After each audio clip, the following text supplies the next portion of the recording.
That's the thing that shocks most people. You know, they think of a video game as a few people in their garage, and you say, no, this is 50, 60 people for 3.5 years. Like, what? A lot of people, I think that video games are, you know, purely kids, so it's like a toy. So, you know, why would you put that much effort into something that's a toy? I was the kid. I was writing games when I was, you know, 12, whatever, and the other kids in the block would say, you know, I'm going to play quarterback for the Cowboys, and I'd be like, I'm going to make video games, and everyone's going to play them. Like, you dork. Go back to the chess club. Who's laughing now? Yes, I was in the chess club. So The Elder Scrolls is our role-playing series that we've been doing since 1994, and with each game we have started over and tried to do something very, very new. Each of them we try to, for that generation of hardware and game-playing folks, create what we think is the quintessential role-playing game, and this time we went crazy and looked at doing the game for next-generation consoles and PCs that didn't even exist when we started this project. All right, so this is her new upstairs. This is her puppy named Dog. She talks to him, she says, no, she's got to practice. She's got things to do, she's got to practice. He has to be good dog. So she's gonna go pick up that bow that's over on the table there. And she's gonna take a few shots. Right now, her marksman skill is very low.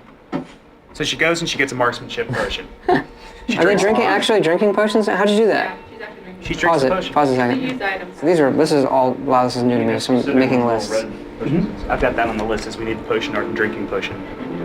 That. Yeah, it's on there. Okay. All right, so she drinks that, which increases her marksmanship skill. Now she's Dude, that is brilliant. So she goes and picks up this book over here and starts reading. Dog starts eating. His animations are going to be tweaked, and now he's got all sorts of energy. He's running around. He's running around like an idiot, and she's starting to get annoyed because she's trying to read. She's like, no, mommy's reading, and he goes, huh? Bam! Paralyzed, falls over. She goes back to reading while the dog twitches helplessly on the ground. All right, so now she says she's gonna go get some sleep. The dog still wants food though, so he follows her over to the bed. She says, you're a very bad puppy. You're a very bad puppy. And he goes, After kicking a bottle out of him. awesome. And scene. I think the demo showed a lot of promise, and we just have to go through and polish a lot of small stuff. And you know, the final battle part definitely isn't quite there yet, but I mean, the game systems work. We just need to go back and add that extra fine-tuning, extra scripting that's required for that. So, yeah, no panic yet. you guys are waiting for this panic, and I don't think it's quite gonna come. What's at stake here? There are two big focuses for E3. So one is the demo, and we'll go in there, have a big giant plasma screen, and it'll be, you know, me and Todd in there just talking to people about the game and kind of running through the same demo every hour on the hour. And then the second thing would be the trailer. It has to be awesome. It can't miss. It's the most important thing we do because it gets seen by everybody.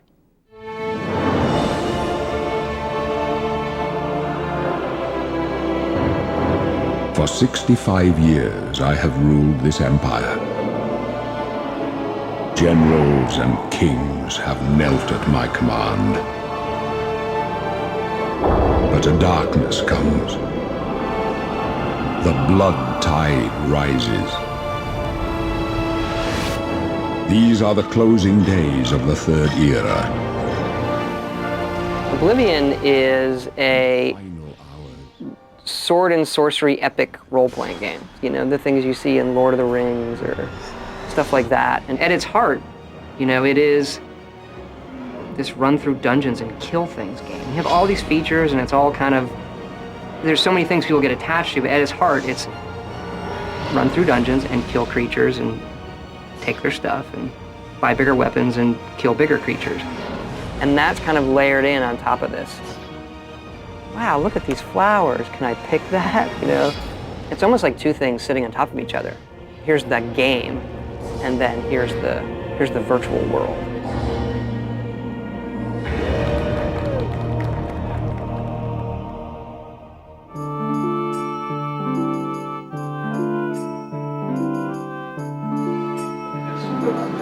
Yeah, so like the triple R is perfect for like, you want to give the player a chance to avoid it, to feel like they see it, or to use it against the creatures. Again, we'll be liberal with those traps. I'd rather add too many and have people complain and take them out, rather than have That's empty what I'm spaces. thinking right now with loot and creatures. I'm trying to overwhelm it with lots of loot. So that you get more out of the dungeon, because everybody's been saying the argument, you get more in someone's basement than you do in in a quest. Well, I'm one of the world artists, but I specialize in the Oblivion plane art and the lower class. The stuff that's really dirty and dingy and sort of nasty, or the stuff that looks very deadly and scary and somewhat demonic or evil. That seems to be in my comfort zone. In a way that I can go do that stuff far easier than if they asked me to do anything that was nice and beautiful. This is basically showing an overview of what you'd expect a dungeon level to look like. So they're built on a grid system so that they have an exact fit and match, and you won't see any seams. It's a lot like a Lego set in a way, except far more complex and detailed. And then before you know it, you have this world that you created in your own mind that you can sort of experience and feel the atmosphere and sort of the dread and the scariness of it. And this is where you find your first area that's inhabited by traps. So my goal is, I'm hoping the player walk over to the treasure chest and walk through all 3 of these zones, therefore setting off all 3 of these traps up here, here, and here. I mean, I live a pretty normal life. I have a wife and 2 daughters, so it's very normal for me. But they exist in that world with me, like they're exposed to the monsters and to the films and all the stuff that I have in the house. I love the undead. I try to use them as much as possible. Just bring in one of these guys, pop them down, and so like this one only has 1 arm, or the other one has no head. I guess I'm sort of a non-conventional sort of person, so that I've always stayed away from the more conservative side of life. So I like the stuff that is far more, I guess, less mainstream. So it wouldn't just follow this route along the path here, but maybe it would take this route, and give it a little bit more lifelike behavior as far as the direction it's going to travel. But also give people questions as to why it's there and what it stands for, because that could be more interesting in what you read into it rather than the literal, what your mind imagines. Sometimes it's far cooler than what the reality is of situations. I know the designers have a long wish list of art that they wanted, but you know what? I mean, if you don't get that unique looking sword, I think we can live with it looking like every other sword in the game, so. I'm waiting for Craig to do as usual. Everybody stop coding, I'm gonna fix this. Just 2-step. 1 step forward, 2 steps back. Woo-hoo! So I'm gonna make everybody turn around and we'll start making some progress.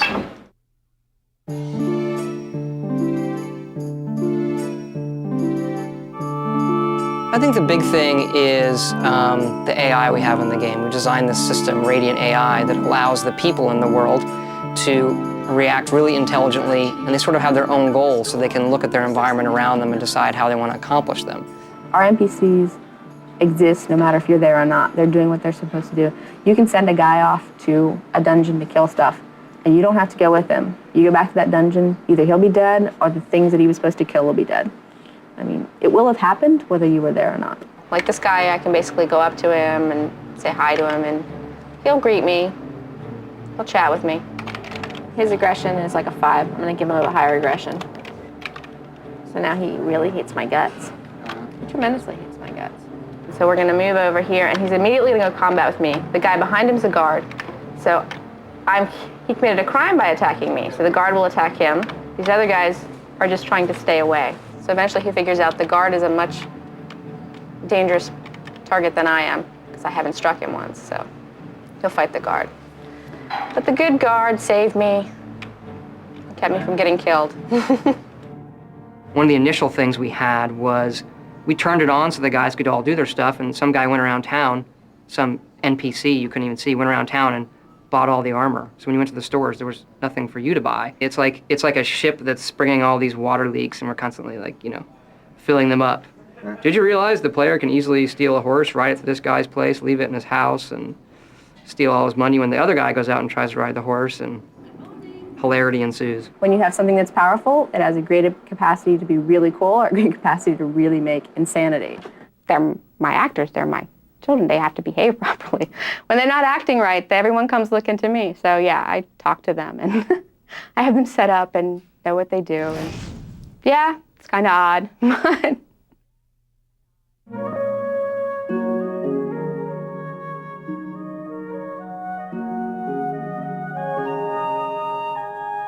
Yeah, I'm the lead artist for Oblivion. I'm a 3D modeler and texture artist for Bethesda Softworks. I work mostly on environmental and city art. Yeah, I mean, I get a chance to really look at every aspect of the game artistically, but primarily I focus on the environments. Well, it originally starts out as me just thinking about things while I'm working.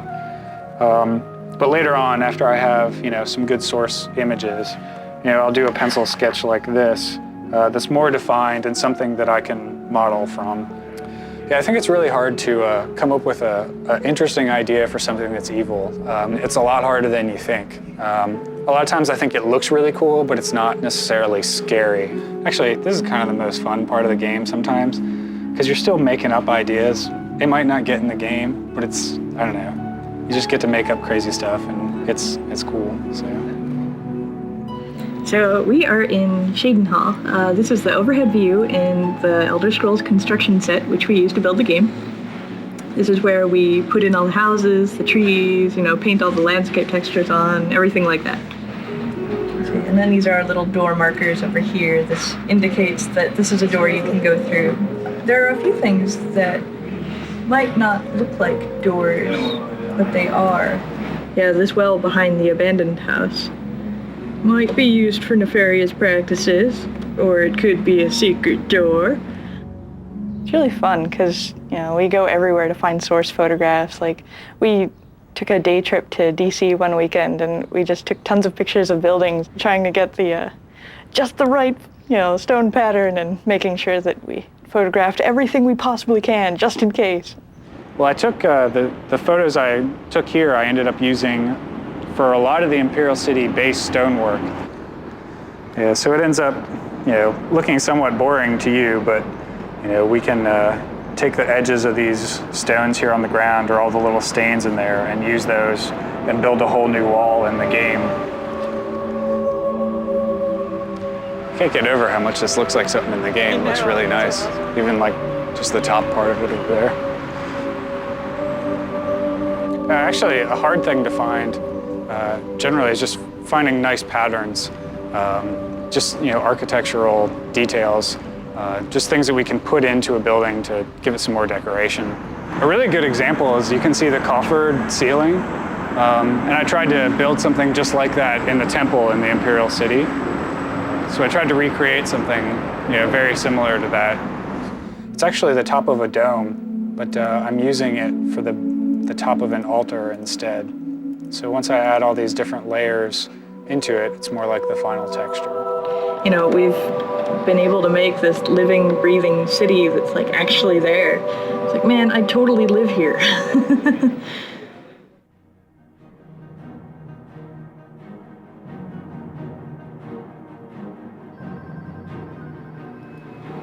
Just type pick idle. Pick idle. What's that supposed to do? Did you actually select the right idle animation in the idle manager? Yes. Click on the camera. We have over 100 bugs and tasks open in the database, and that number fluctuates anywhere from 50, and we've had over 300. Candle fact 01. So essentially, you didn't go ask anybody who made this up? No, it doesn't work. I asked Dawn and she told me to do this. She's still bluffing. It all ties together. It's all one big bundle of this is the universe, and you touch something here and it moves something over there. Now, you have duration 1. I have duration 1. Put a duration 0. Well, I used 0 before, but that's the Well, that would get rid of the problem you think you're having. And he did nothing. See, I mock you. What's his energy? 50. Oh, that's high. Set it to high. Low energy idle more. Oh. No, he didn't do it anyway. He just finished it. That could well be a bug. If you run through the demo now and see the lightning effect, the fireball effect in the bookstore is messed up. But if you don't see the lightning effect, it's fine. So basically for this next week or two, you guys are really gonna have to talk to each other. You're gonna have to be really, really smart about stuff that you put in the game, stuff that you update. If you see anything broken, you have to speak up. Do not assume that QA is gonna catch it, that I'm gonna catch it, or someone else is gonna catch it. If it says E3, it needs to be done that day. And if you look at it and it can't be done that day, talk to somebody about it. Because we need to sort of slot these things and make sure it's all done over the next week. We've seen it, it's there. We just sort of have to, get some of the mess out of the way and let it shine through. But we've done it before, we can do it again. So, let's do it. I'm basically the chief deficiency inspector. So if there's any problems, I'm the one in there finding them. Primarily, I'm looking for crashes. Anything at this point specifically that's going to make the demo look incomplete. Like, the worst thing that could possibly happen is for it to crash while we're showing it to people. Oh, there it is. You see that? How'd you do that? Hey, Chris. It's that power attack thing where you get stuck. Can I kill every creature in the game?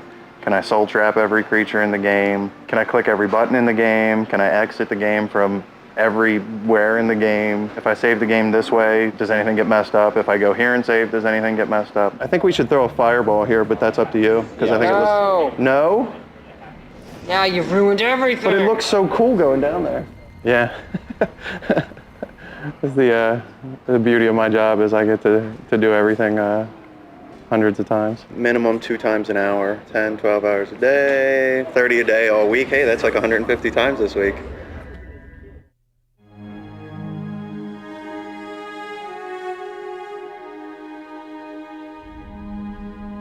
My name's Christiana Meister. I'm the lead character animator. I basically take care of all of the characters, creatures, and that sort of thing. My particular favorite is the horse, You study the skeleton and you know exactly how it should move. You go to biped, and then you just drag a box and create one. Okay, so that doesn't look anything like a horse. You have to then create the structure by scaling the bones, rotating them. It looks really crazy right now, but you start off with your base skin and try to match up your skeleton with that. Now you can see here what I've done is put movement throughout the entire leg, but that doesn't react with the rest of the body. So then what you need to do is make sure that the rest of the body reacts to that movement, because it does in real life. If you move her head, you see the hind end actually moves. Everything's connected. There's not one joint that you can just move independently, really. And here's a horse that I can get up and ride. I have to get with the character animator on this riding animation. It looks uncomfortable to me. There's always work to be done. Yeah, I'm always, watching her move, and it also helps to, when I ride, I can feel what's going on. So feeling is a good part of animating as well, because you think about your body position and everything else while you're riding. I don't know, people are not my forte, really.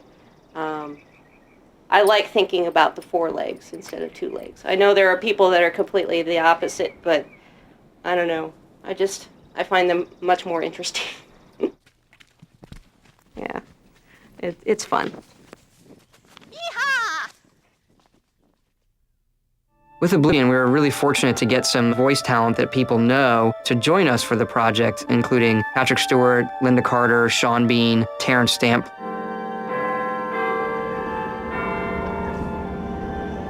I'm always anxious about getting here late. God, I missed this. I tried to get on an earlier flight. We got to the airport early, but they wouldn't let me on it. So, Superman 1 and 2, kind of my formative years, when I was 6 or 7. Terrence Stamp is General Zod, and he has a great line in Superman 2 where he gets Superman to kneel, and son of Jor-El, kneel before Zod. And my brother would always do that, but change Zod to Todd. So just over the years, one of those things, for 20-some years, just keeps going, and now I'm gonna meet him, and if I can get him to record it, send it to my brother, that'd be great.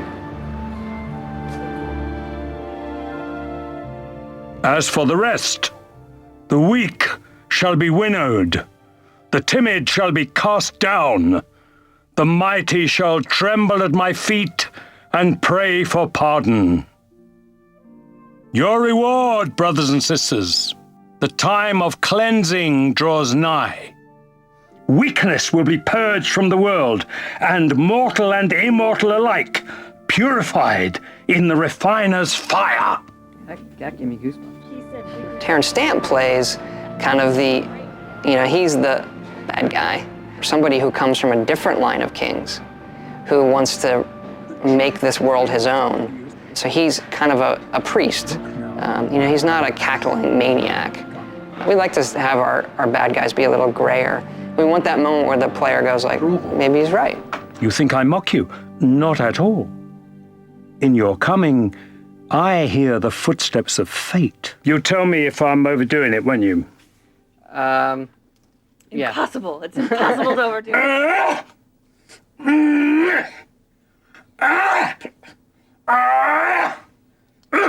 Yeah, it's kind of like he said while we were there, the character just came out of him. It's like a very serious voice. You know the guy at the other end of that is serious, But if a god can die, how does his heart survive? Good. When we wrote this role, I called them and I said, they're like, well, who do you want for this role? And they'd give me a list. And I said, no, I gotta have Terrence Stamp. Oh, how wonderful. I don't know if he's done a game. I said, yeah. He has, but I think he's...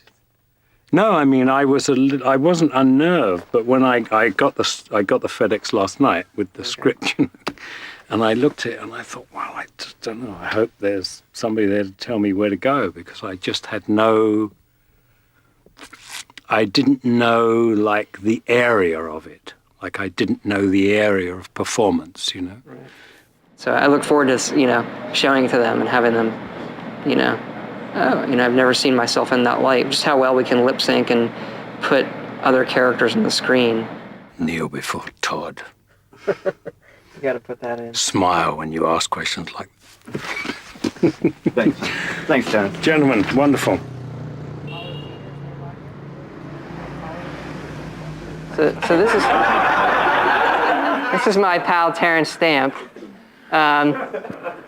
He's never done a video game before or any type of voiceover, and he was really, really excited to do it. He was really, really into it.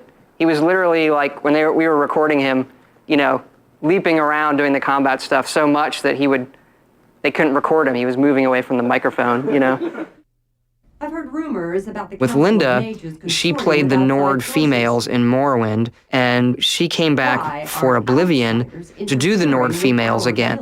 I played the Nord women, the Nords, and they are, I guess, a Viking-like race, and the women are fantastic warriors and very self-confident. Her voice and who she is fits perfectly with that role. I'd stay inside the city walls if I were you. There's no telling what's going to come out of that gate. Of course, the next guy is my wife and I with Patrick Stewart, who's equally as good. Ken had written a bunch of notes for Patrick Stewart on the character, very, very long, referencing things Stewart had done before. I thought was embarrassingly long, actually. But I forwarded it on here, sent it to Patrick, and Patrick came in and said, I got the notes on the character, and I was sort of like, and he's like, never in my life doing any role have I gotten such detailed notes, and I loved it. I am really intrigued. This sounds really cool. You guys have given this a lot of thought. I can't wait to do it. You want to hear something really cool? What? You need to go over to Mark Lampert's office right now. Okay. Is Ken still here? I don't know. I've been waiting. Just imagine the best it could be. It's even better than that. Yeah. I think you want to come over to Mark Lampert's office right now. What is it, good? Where? It's in Mark's room, the sound room. On my way. I was born 87 years ago. For 65 years, I've ruled as Tamriel's emperor. But for all these years, I've never been the ruler of my own dreams. He was selling the product like, a reverend standing in front of his flock, which is exactly the tone I wanted. I mean, Patrick Stewart. This is the unedited stuff. Generals and kings have knelt at my command. That's such a cheesy line. That sounds good when he says it. Generals and kings line? That's what I said every time I heard Make Our Camera say Blood tide rises. It's like all this stuff that sounded so cheesy. These are the closing days of the Third Era. And the final hours of my life. I don't know, like, if we could have picked, there isn't another actor we could have picked who I'd be happier to write dialogue for. Like, seriously, like, I geeked out over Star Trek for years. You know, it was on while I was in college. We literally, you know, all my friends, I would sit around, we'd watch Star Trek and drink beer and act like idiots. I don't have a picture of my wife in my wallet right now, but I've got Patrick Stewart in my wallet. So, there's no better actor as far as I'm concerned. Like, I get to say I wrote dialogue for Patrick Stewart. Yeah, I'm happy. Got your wallet? Yeah, I got it. This is not a lie. See, my wife will not be happy, but I have a Patrick Stewart picture in my wallet. Right there. So you guys know our demo machine melted last night? And the motherboard's dead? We're never really sure. Could have been a defective motherboard. We could have just been putting too much into it. We weren't overclocking it at all. So I checked out. We're sending it back to the manufacturer, Asus, and they're going to send us a new one. So right now we have the code changing, we have the data changing, and now our hardware is changing. So the triumvirate of things changing is bad. Better now than next week. Normally, it'll crash to the Windows desktop, and you just start it back up and play it again. Well, this crashed in such a way that they actually had to completely power off the machine and restart it. This happened several times throughout the day, and finally on that last one, it just didn't come back on. By the way, the end of the demo is completely different. For those of you who weren't here on Friday, we changed the ending. It's way more dramatic. Feed me, Lord. You have to do all the kids too. I think it looks cool when I block him. I mean, I think the end is the best part now. And before, for me, it was, the worst part. And now I think it's the best part. I don't know if that's the newness of it. But it's got good, epic fantasy demon stuff at the end, which I think the kids like.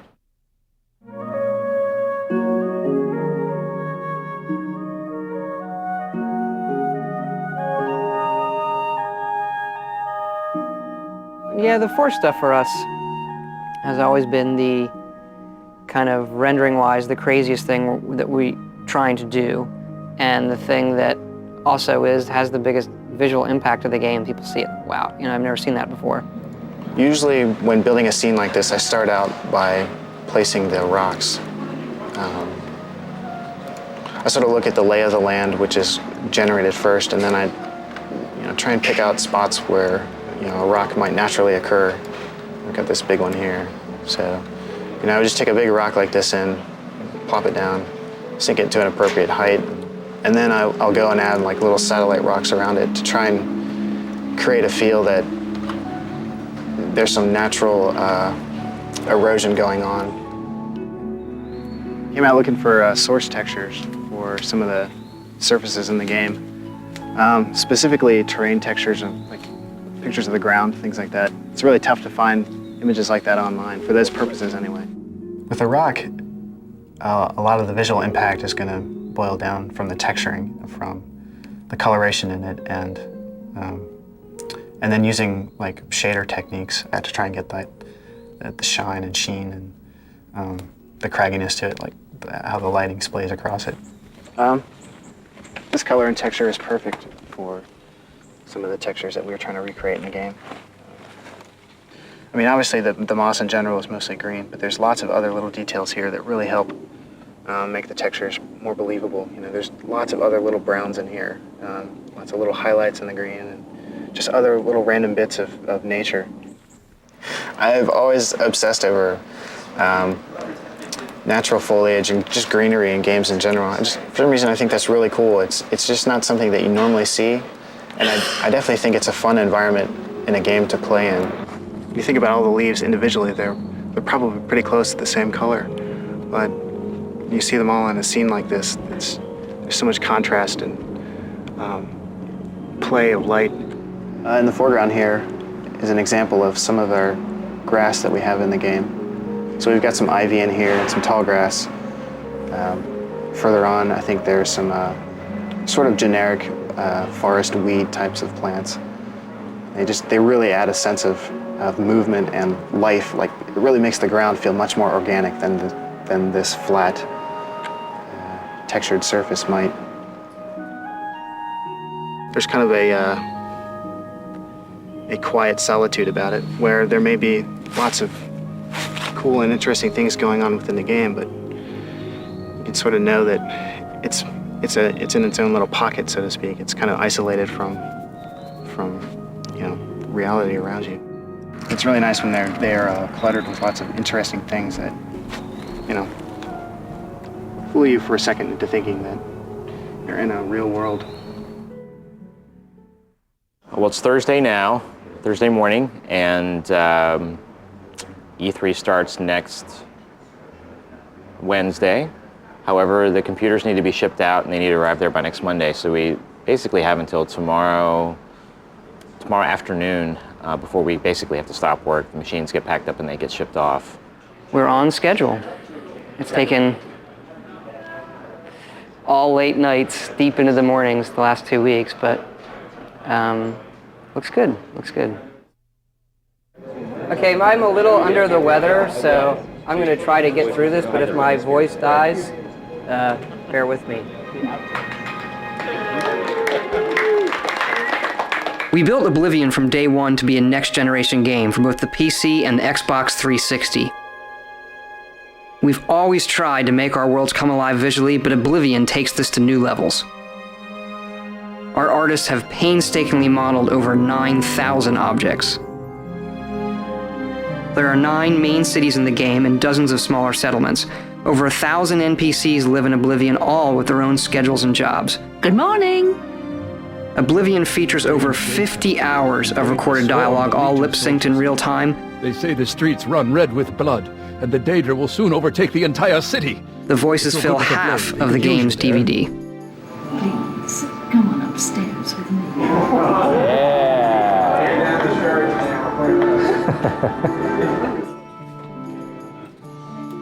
I don't know what kind of titanium alloy packing stuff they've got, but whatever it is, I just hope it can take a push out of a plane at 30,000 feet. He did it!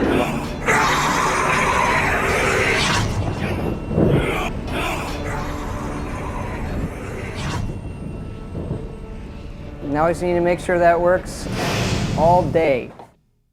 If you do not have any red buttons, proceed through the register. If they don't like it a lot, I'll be really disappointed. It's all about meeting expectations. It could still be like one of the best games there, but if it doesn't meet their expectations...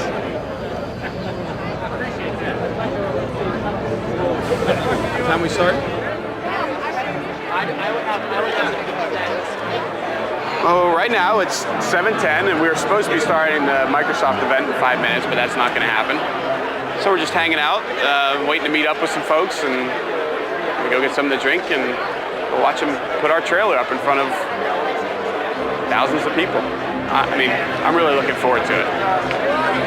It's an awful lot of work to get to this point. I mean, we haven't seen it on a freaking movie screen, so we have no idea how it's gonna look. Well, we know it looks really good on a 61-inch TV, but on a movie screen. But if it looks as good as we know it can, and if it's and if the response is really awesome, I think it probably may be the greatest professional moment of my life. So how about this? How about a brand new, full-featured, next-generation role-playing game in the launch window? Morrowind was one of the best-selling role-playing games ever on the Xbox.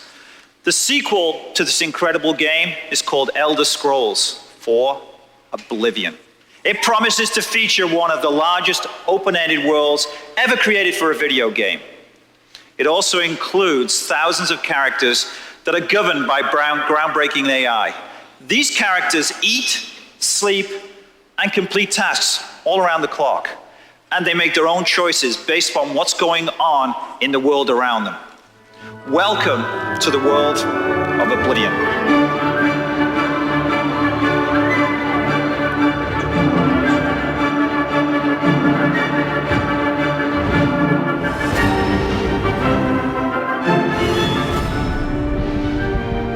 Hi, I'm Todd Howard of Bethesda Softworks, and welcome to our presentation of The Elder Scrolls IV Oblivion.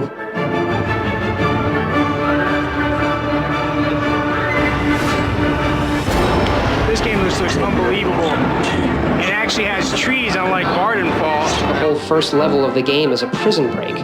And through your actions, it really determines what kind of character you'll be. I mean, sometimes I worry that games are going to get so realistic looking that I won't want to play in them because they're too real, and then I might as well just be at home. Only this was a pretty good case for hyper-realism because the forest was gorgeous. Unbelievable. It's easily the most impressive game that we've seen at E3. Yeah, it's like with the Radiant AI thing. Yeah. That's always one of my big issues with RPGs is the NPC characters are kind of boring. Like they're just there and you talk to them and they're kind of just like this clunky way of getting information. But it's so much more entertaining to watch like somebody flame their dog.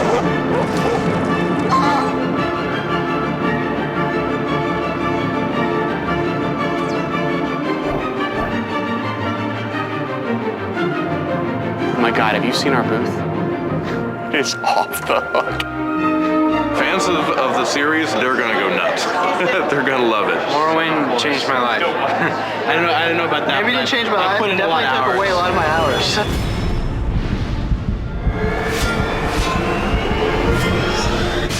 We look back at what people really liked about role-playing in the first place. The setting, the action, the heroism.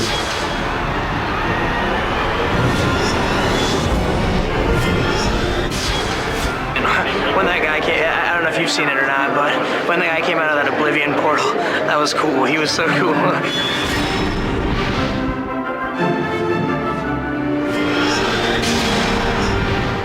They do have a very unique sort of little setup there, doing titles that take a long time, that have a distinct story, and they've really resonated with fans over the years. I totally love the storyline as it is, and like the way it develops is like just so good. As you know, if it's an Elder Scrolls game, people are going to go buy it just because.